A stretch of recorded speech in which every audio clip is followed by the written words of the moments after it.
দেশব্যাপী ভূমি সেবা মেলা 2026 উপলক্ষে আয়োজিত আজকের এই অনুষ্ঠানের প্রতি সকলকে আন্তরিক ধন্যবাদ জানাই।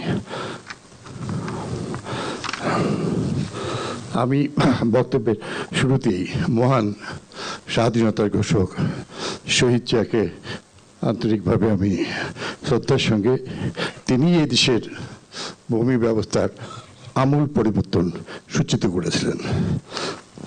আমাদের মাননীয় প্রধানমন্ত্রী সাহেব জনাব মরহুম দেশনেত্রী বেগম খালেদা জিয়া, তিনি বাংলাদেশের গরিব জনসাধারণের মাঝে ভূমি সেবা পৌঁছানোর জন্য সর্বোচ্চ উদ্যোগ গ্রহণ করেছিলেন।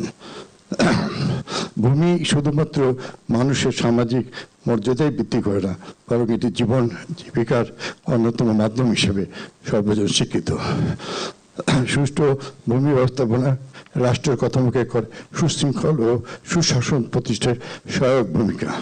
আধুনিক সভ্যতার যুগে ভূমির প্রতিটি একটি দেশের অর্থনৈতিক সমৃদ্ধি ও সুপরিকল্পিত ভূমি ব্যবস্থার উপর নির্ভরশীল।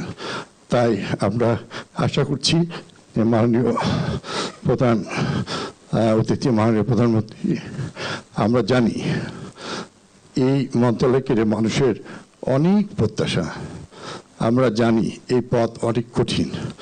আপনি যে আমাদেরকে দায়িত্ব দিয়েছেন, আমরা চেষ্টা করব যে ইনশাল্লাহ অত্যন্ত সততা নিষ্ঠার সঙ্গে এই কঠিন পথকে অতিক্রম করে এই মন্ত্রণালয় এই ভূমি সেবার মধ্য দিয়ে ইনশাল্লাহ আগামী দিনে তার সকল সম্মান আরও সুপ্রতিষ্ঠিত করবে। আজকে অনেক মাঝে আপনি আমাদের মাঝে উপস্থিত হয়েছেন, সেই জন্য আপনাকে আন্তরিক কৃতজ্ঞতা জানাই শেষ করছি। আল্লাহ আমাদের সহায় হন। বাংলাদেশ জিন্দাবাদ।